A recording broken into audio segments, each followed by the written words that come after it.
ಓಂ ಶಾಂತಿ. ಓಂ ಶಾಂತಿ. ಓಂ ಶಾಂತಿ. ಈ ದಿನ ಬಾಬಾ ನಮ್ಮ ಮಕ್ಕಳಿಗೆ ಅವ್ಯಕ್ತ ಮುರಳಿ ಮಹಾವಾಕ್ಯದಲ್ಲಿ ತಿಳಿಸಿದ್ರು.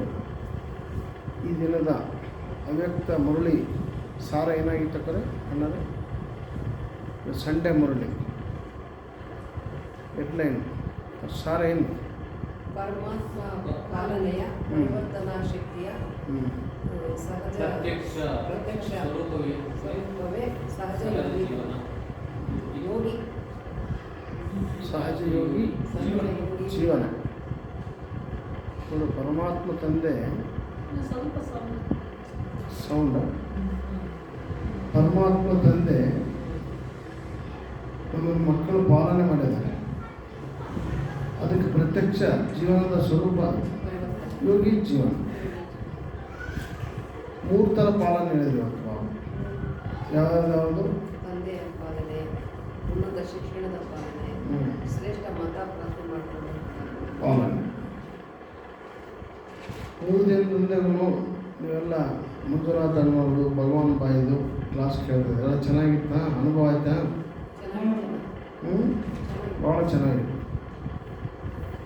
ಆ್ಯಕ್ಚುಲಿ ಭಗವಾನ್ ಬಾಯಿಜಿ 1 ಗಂಟೆ ಮೇಲೆ ಕ್ಲಾಸ್ ಮಾಡಿದರು, ರಿಯಲೈಸೇಷನ್ ಮಾಡಿದರು.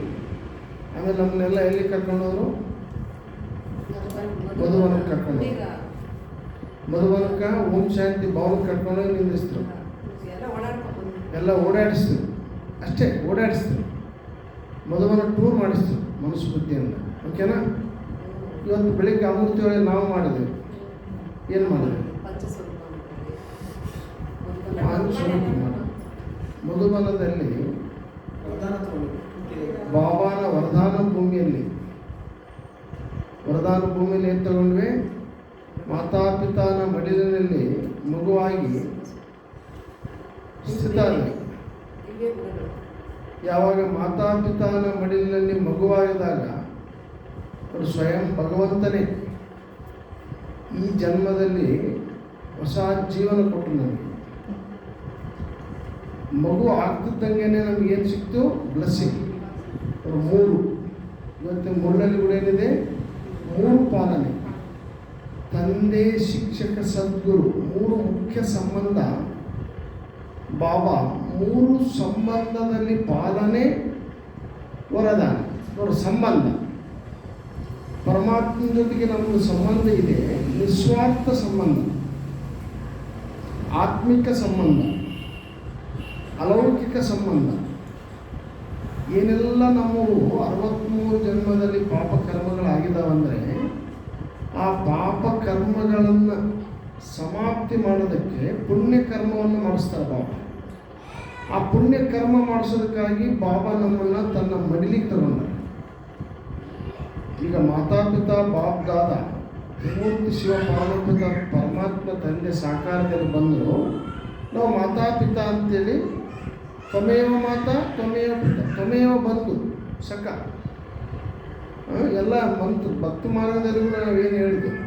ನೀನೇ ತಂದೆ, ನೀನೇ ತಾಯಿ, ನೀನೇ ಬಂಧು, ನೀನೇ ಬಳಗ, ಎಲ್ಲ ನೀನೇ ಅಂತ ಹೇಳಿದ್ವಿ. ಯಾಕೆ?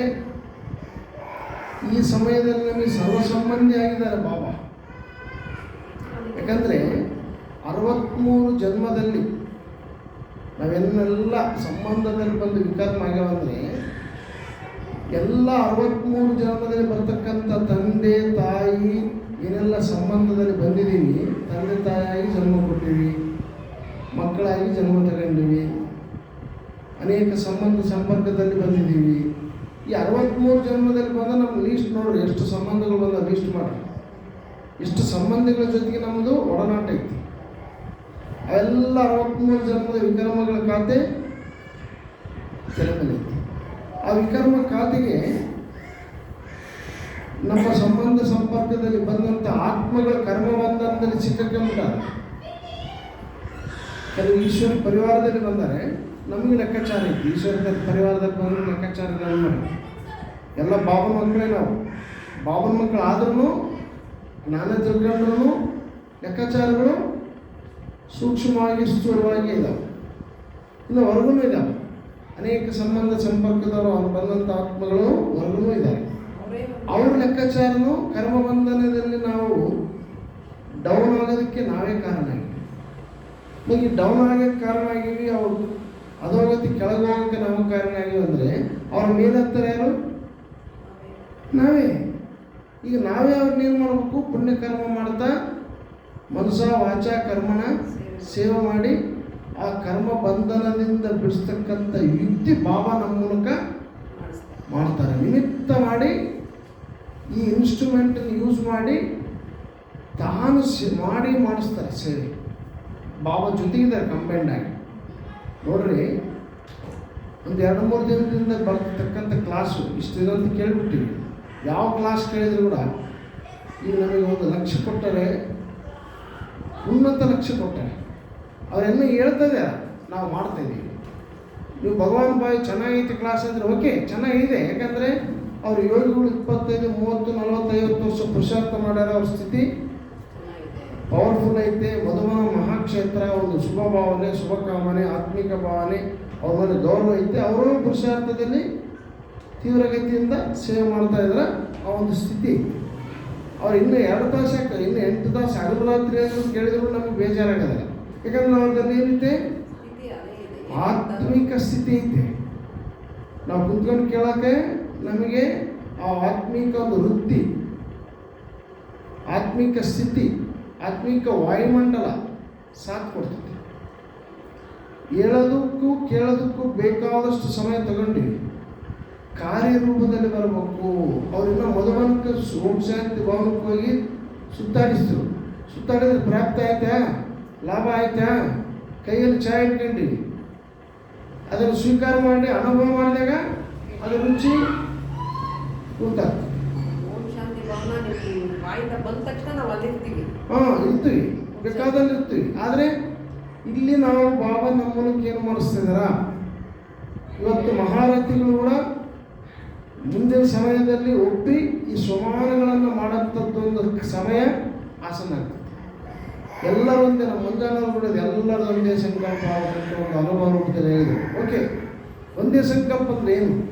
ಯಾವ ಸಂಕಲ್ಪ ಮಾಡಬೇಕು? ಇನ್ನೂ ಯಾರಿಗೂ ಬುದ್ಧಿಬೀಗ ಓಪನ್ ಆಗಿಲ್ಲ. ಓಕೆ, ಒಂದೇ ಸಂಕಲ್ಪ ಅಂದರೆ ಏನು? ಎಲ್ಲರ ಹತ್ರ ಬರ್ತಕ್ಕಂಥ ಒಂದೇ ಸಂಕಲ್ಪ ಯಾವುದು? ಹೇಳಿದ್ರು ಬರೋದಲ್ಲ, ಕೇಳಿದ್ರು ಬರೋದಲ್ಲ. ಆದರೆ ಸಮಯದಲ್ಲಿ ಆ ಒಂದು ಸಂಕಲ್ಪ ಮಾಡೋಕ್ಕೆ ಸಮಯ ಆಸನ ಆಗ್ತದೆ. ಅದೆಲ್ಲರೂ ಒಪ್ಪುತ್ತಾರೆ. ದಿನ ಸಮಾನ ರೂಪದಲ್ಲಿ ಎಲ್ಲರದನ್ನು ಅನುಭವ ಮಾಡ್ತಾರೆ. ಎಲ್ಲರೂ ಒಂದೇ ಸಮಾನನೇ, ಒಂದೇ ಸಂಕಲ್ಪ. ದಿನಾಲು ಮುರುಳಲ್ಲಿ ವರದಾನ ಬರ್ತದೆ. ಮುರುಳಿ ಬರ್ತದೆ రోజు మురళిలో వరదానము, స్లోగను, మురళి సారము, ధారణ అంతా వస్తుంది కదా. 145-50 దేశంలో ఏదైనా మురళి సారం ఏముంటుందా? ఈరోజు ఎన్నో తారీఖు? 7వ తారీఖు. 7/5/23 డేటు. ఈరోజు మురళి మధుబన్ నుంచి వెళ్తుంది, విదేశాలకి వెళ్తుంది. మురళి వేరే దగ్గర ఒక్కొక్క చోట ఒక్కొక్క మురళి ఉందా? వరదానము ఒకటే, స్లోగను ఒకటే, సమానం కూడా ఒకటే. అది ఇంతవరకు అందరూ ఒకే సమానంలో రాలేము. ఒక్కొక్కరు ఒక్కొక్క సమానాన్ని తీసుకుంటున్నాము. వినేది, అనుభవం చేసేది. వినేదంటే ఒకటే, అనుభవం చేసేది దాంట్లో ಕಿಂದ ಪೈನ ఉంది. ಹೇಳೋದ್ರಲ್ಲಿ ಓಕೆ, ಅನುಭವ ಮಾಡೋದ್ರಲ್ಲಿ ಭಾಳ ವ್ಯತ್ಯಾಸ ಇದೆ. ಸಮಾನ ಮುಂದೊಂದಿನ ಬರ್ತದೆ. ಮಧುಬನದಲ್ಲಿ ಏನು ಸಮಾನ ತಗೊಂತೀವಿ ಅದೇ ಸಮಾನ ಎಲ್ಲರೂ ತಗೋಬೇಕು ಅನ್ನುವಂಥ ಡೈರೆಕ್ಷನ್ ನಮಗೆ ಬರ್ತದೆ. ಆಗ ಮೆಜಾರಿಟಿಯಾಗಿ ಎಲ್ಲರೂ ಒಂದೇ ಸಮಾನದಲ್ಲಿರ್ತೀವಿ. ಆ ಒಂದೇ ಸಮಾನನೇ ಆತ್ಮದಲ್ಲಿ ಲಿಫ್ಟ್, ಆತ್ಮದ ತಾಕತ್ತು. ಏನೆಲ್ಲ ಬಾಬಾನ ಸಂಕಲ್ಪ ಇದೆ, ಇಡೀ ಜಗತ್ತಿನ ಆತ್ಮಗಳ ಬೇಡಿಕೆಗಳಿದ್ದಾವೆ, ಅವೆಲ್ಲವೂ ಒಂದೇ ಆಗಂಥ ಸಮಯನೇ ಸೋಮಾನ. ನೋಡ್ರಿ, 2 ದಿನ ಭಗವಾನ್ ಬಾಯಿಜಿ ಕ್ಲಾಸ್ ಮಾಡಿದ್ರು ವಿಜುವಲೈಸೇಷನ್ ಕೊಟ್ರ. ವಿಜುವಲೈಸೇಷನ್ ಇಲ್ಲದೆ ನಮ್ಮ ಯೋಗ ನಡೀತೈತಾ? ನಾವೊಂದು ಇಲ್ಲಿ ಕೇಳೋದು, ನಾವೊಂದು ಮಾಡೋದಂದ್ರೆ ನಮ್ಮ ಕಲೆಕ್ಷನ್ ಬಾಬನ ಜೊತೆಗೆ ಆಗ್ತದ? ಏನು ನಮ್ಮ ಸಂಕಲ್ಪದಲ್ಲಿ ಮನಸ್ಸಿಗೆ ಕೊಡ್ತೀವಿ ಅದು ದೃಶ್ಯ ರೂಪದಲ್ಲಿ ಕಾಣಬೇಕು. ಆ ದೃಶ್ಯ ರೂಪವನ್ನು ಅನುಭವ ಮಾಡಿದಾಗ ಮಾತ್ರ ಸ್ವರೂಪದಲ್ಲಿ ಬರ್ತದೆ. ಸರ್ವ ಸಂಬಂಧದ್ದು ನಮ್ಮ ಮಂಜುನಾಥ್ ಬಾಯಿಜಿ ಕೂಡ ಮಾಡಿದರು. ಎಲ್ಲರೂ ಮಾಡ್ತಾರೆ, ಎಲ್ಲರದು ಬಸವಣ್ಣ ತಲೆ ಹಾಕಿದೆ ಕೇಳಲೇಬೇಕು. ಎಲ್ಲರ ಒಬ್ಬೊಬ್ಬರದ್ದು ಅನುಭವ ಇದೆ. ಸಾರ ಏನು? ಸಾರ ಒಂದೇ. ಸಾರ ಏನು? ಒಂದೊಂದು ಸಂಬಂಧದಲ್ಲಿ ಯಾವ ಯಾವ ಗುಣ ಇದೆ. ಈ ಸೀಕ್ರೆಟ್ ಮಾತ್ರ ನಾವು ಮಿಸ್ ಮಾಡ್ಕೋಬಾರ್ದು. ಎಲ್ಲರ ಕ್ಲಾಸ್ ಕೇಳಬೇಕು, ಎಲ್ಲರದು ಅನುಭವ ಮಾಡಬೇಕು. అందరు క్లాస్ వినాలా, అందరిది అనుభవం చేయాలా. అయితే ఒక్కటి మాత్రం మేము చాలా జాగ్రత్తలో పెట్టుకోవాలా, ఒక్క సంబంధం, గుణము, శక్తి. చూడండి, ఈరోజు కూడా బాబా అవ్యక్త మురళిలో పాలన గురించి చెప్పినాడు. తండ్రి పాలన, శిక్షకుని పాలన, సద్గురు పాలన. ఈ 3 పాలన ఎందుకు?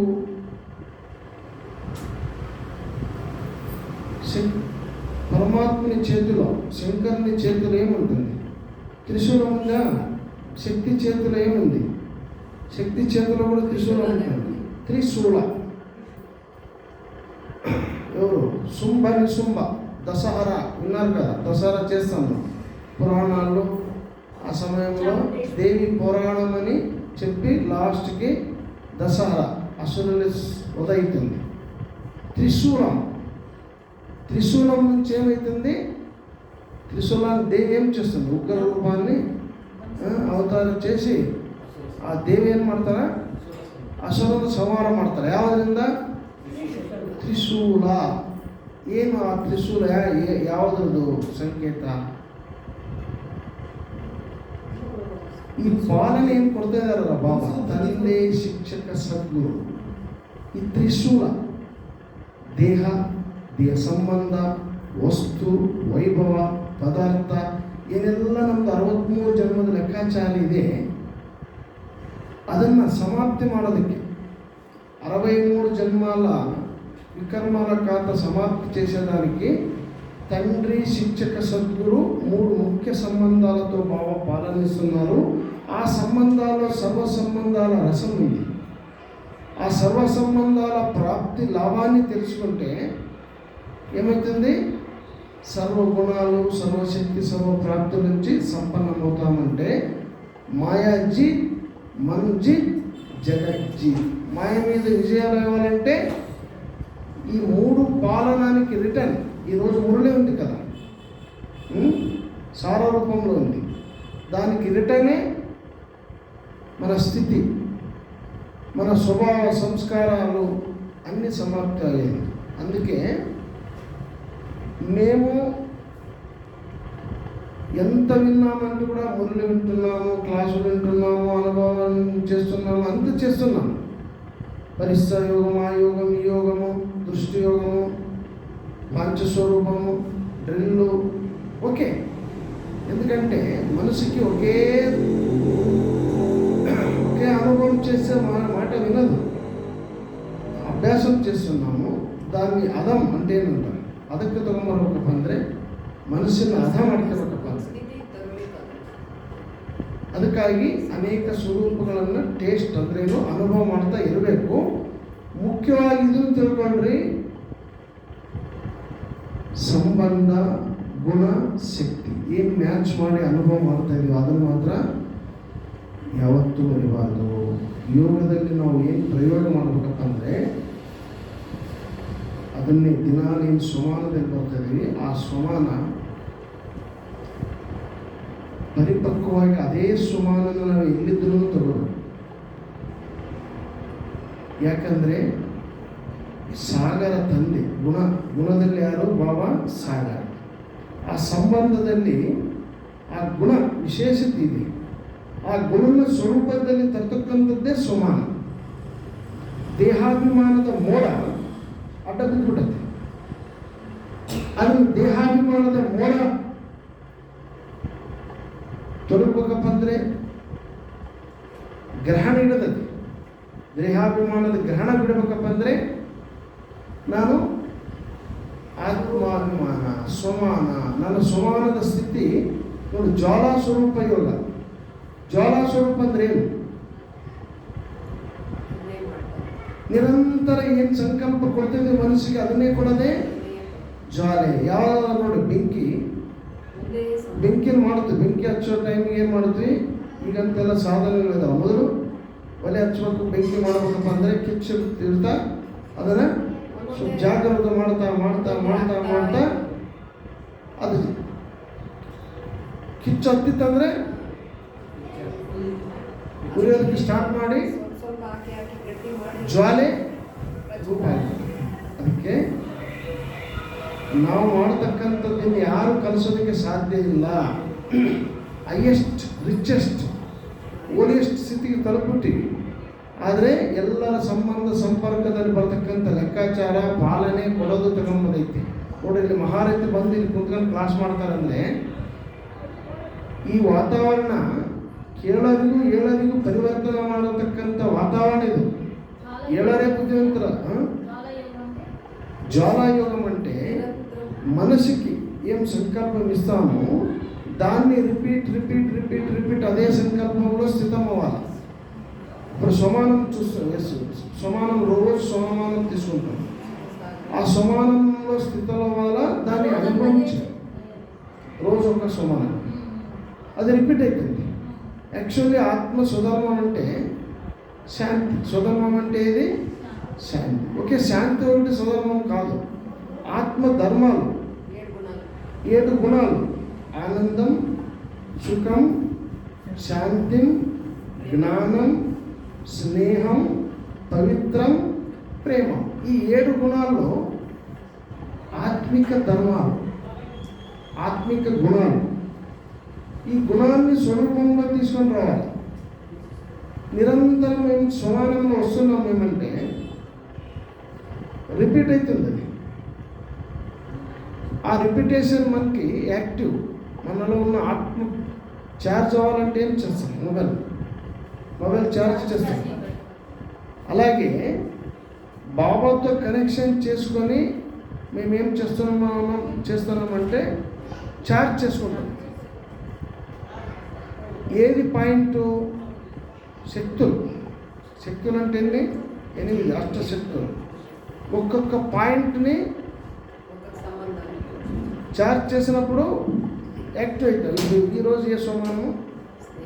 సుఖసాగర శివ తండ్రి వడిలో సుఖస్వరూప ఆత్మ వరదానం ఓకే ఉంది. అయితే గుణస్వరూపంలో సుఖస్వరూపం ఆత్మ ఉంటే ఆ సుఖ మనలో ఏముంది?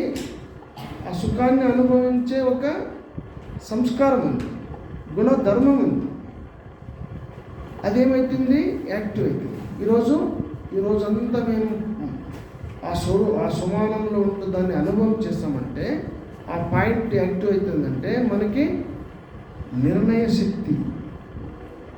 శక్తి యాక్టివ్ అవుతుంది. ఒక్కొక్క సెకండ్ వచ్చే పరిస్థితుల్లో మేము ఎక్కడెక్కడ నడుస్తామంటే ఒక్కొక్క అడుగులో ఒక్కొక్క పరీక్షలు ఉంది. అయితే ఆ పరీక్షానికి వశం అవ్వలేము. ఎందుకు? ఆ ఒక్క శక్తి యాక్టివ్ ఉందంటే ఏ పరిస్థితులు మమ్మల్ని ఆటోమేటిక్గా ఆ పరిస్థితులను పారు చేసే ఒక పవర్ మనకి వస్తుంది. నెక్స్ట్ రేపు సోమవారం ఉంది. శాంతి సాగర శివ తండ్రి ఒడిలో శాంతి స్వరూప ఆత్మ అంటే ఆ శాంతి స్వధర్మములో పరంధామములో కనెక్ట్ అయినామంటే సహనాశక్తి.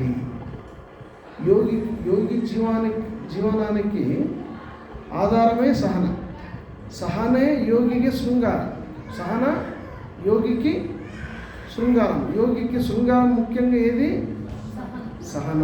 ಸಹನ ಇಲ್ಲದೆ ಬೇರೆ ಯಾವ ಶಕ್ತಿಗಳು ಧಾರಣೆ ಆಗೋದಿಲ್ಲ.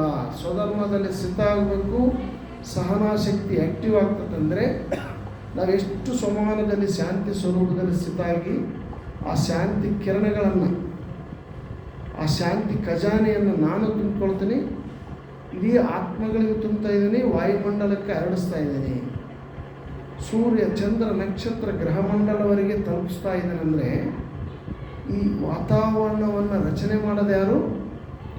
ರಚಯಿತರು. ಬಾಬಾ ರಚಯಿತ, ನಾವೆಲ್ಲ ಮಾಸ್ಟರ್ ರಚಯಿತರು. ನಮ್ಮ ಮೂಲಕ ಇನ್ಸ್ಟ್ರೂಮೆಂಟ್ ಉಪಯೋಗಿಸ್ತಾನೆ. ಆ ಕರೆಂಟ್ ಸಪ್ಲೈ ಮಾಡೋಕ್ಕೆ ಒಂದು ಇನ್ಸ್ಟ್ರೂಮೆಂಟ್, ಸಾಧನ. ನನ್ನನ್ನು ತಯಾರು ಮಾಡಿಸ್ತಾನೆ, ಸ್ವಪರಿವರ್ತನೆ. ನನ್ನ ಮೂಲಕ ವಿಶ್ವ ಪರಿವರ್ತನೆ ಮಾಡ್ತಾನೆ, ವಾಯುಮಂಡಲವನ್ನು ತಯಾರು ಮಾಡ್ತಾನೆ. ಆ ಒಂದು ಸ್ವಧರ್ಮ ನಾನು ಎಷ್ಟು ಅಸಮಾನದಲ್ಲಿ ಇರ್ತೀನಿ ಅಂದಾಗ ಆ ಸಹನಾಶಕ್ತಿ ಆ್ಯಕ್ಟಿವ್.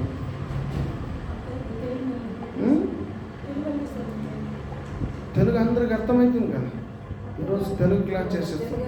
ఓకే, ಹಂಗೇನಾದ್ರು ನಿಮಗೆ ಸ್ವಲ್ಪ ಟ್ರಾನ್ಸ್ಲೇಷನ್ ಬೇಕಂದ್ರೆ ಹೇಳಿದ್ರೆ ಅದನ್ನು ರಿವೈಸ್ ಮಾಡಿ.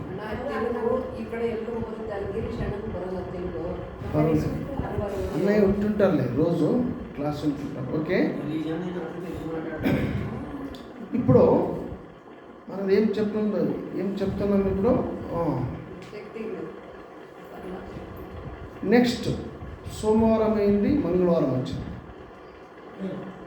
ప్రేమ సాగర శివ తండ్రి దివ్య వడిలో ప్రేమ స్వరూప. చూడండి, అన్ని సంబంధంలో ఏముంది? ప్రేమ. అన్ని సంబంధాల్లో స్నేహం, ఇది ముడిపడి ఉంది. ఓకేనా? భాష స్నేహ ప్రేమ లేనిది సంబంధం లేదు. తల్లి ప్రేమ, తండ్రి ప్రేమ. తల్లి ప్రేమ, తండ్రి ప్రేమ ఉన్నందువలన బిడ్డలకు మన వాళ్ళ జీవితాన్ని అర్పించేస్తాం, సమయాన్ని పిల్లలకి ఇస్తారు. చూడమ్మా, ఇక్కడ అక్కయ్య బట్టికి వచ్చింది, సమయం కూడా ఏం చేసింది? అర్ధ రచనకి కూడా ఆరోగ్య దృష్టి పెట్టుకొని వాళ్ళకి సమయం ఇచ్చింది. అంటే ప్రేమ, ఆప్యాయత, స్నేహం. అలాగే మనకి బాబా అన్ని ప్రేమ సాగరుడు బాబా, ప్రేమ సాగరుడు బాబా పరంధామంలో ఉన్నాడు. మన పిలుపు బాబాకి తలుపు ముట్టింది. ఏమన్నారు తెలుగులో? మన సంకల్పం బాబాకి చేరింది. ఆ సంకల్పం చేరింది. డ్రామా ప్లాన్ అనుసారం మనమంతా మన కర్మభ్రష్ట, ధర్మభ్రష్ట అంతా ఏం మన బికారులు అయిపోయినాం. ఆ బికారు అయిపోయినానంటే బాబా ఒక సెకండ్కి హాజరైపోయినా అంటే ప్రేమ ఉంది. పరంధామం నుంచి వచ్చి మన పాలన బాబా చేస్తారంటే ఆత్మిక ప్రేమ, బేహద్దు ప్రేమ. అందుకే తల్లి తండ్రి మన బిడ్డలకి పాలనకి సమర్పణమైనారు. శిక్షణ ఇచ్చేదానికి జ్ఞానసాగరుడు శిక్షణ ఇస్తున్నారు. సమయంలో స్నేహం. స్నేహం అంటే సెకండ్ అడుగు అడుగు మనకి నడిపించేదే స్నేహం. సహాయం, సహయోగం. ಸೆಕೆಂಡ್ನಲ್ಲಿ ಸಹಾಯ, ಸಖಿ, ಜೊತೆಗಾರ. ಬಾಬನ ಜೊತೆ ಬಿಟ್ಟುವೆ ಮಾಯೆ ಹಾಜರು. ಬಾಬನ ಜೊತೆಗಿದ್ರೆ ಮಾಯೇದು ಡೋಂಟ್ ಕೇರ್.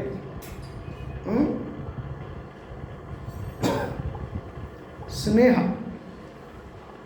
ಜೊತೆ. ಅದಕ್ಕೆ ಪ್ರತಿ ಸಂಬಂಧದಲ್ಲಿ ಪ್ರೇಮ ಇರೋ ಕಾರಣ ಬಾಬಾ ನಮಗೆ ಸಮರ್ಪಣೆಯಾಗಿ ಸಮಯದಲ್ಲಿ ಸದ್ಗುರುವಾಗಿ ಕೂಡ ವರದಾನ ಕೊಟ್ಟು ಧಾರಣಾಮೂರ್ತಿಯನ್ನಾಗಿ ಮಾಡ್ತಾನೆ.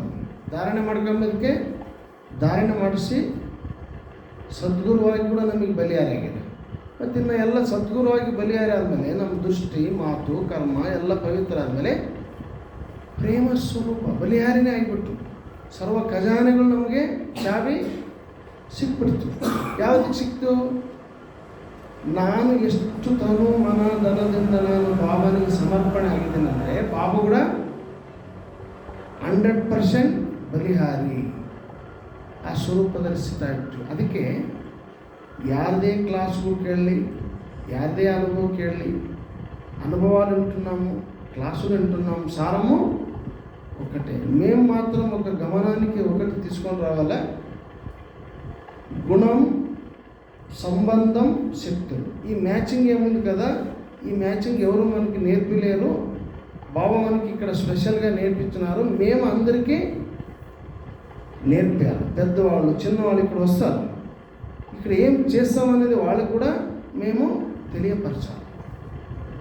ఎందుకంటే ఇక్కడ పెద్దలు చిన్నలు కాదు, విశేషతలు. ఇప్పుడు శంకరుడు పార్వతి, శివ పార్వతి అని భక్తులు చూపిస్తారు తల్లిదండ్రులు. నెక్స్ట్ కొడుకు ఎవరు? వినాయకుడు, సుబ్రహ్మణ్యం. ఇద్దరికి పరీక్షలు పెడతారు. ఇద్దరికి పరీక్షలు పెడితే వినాయకుడు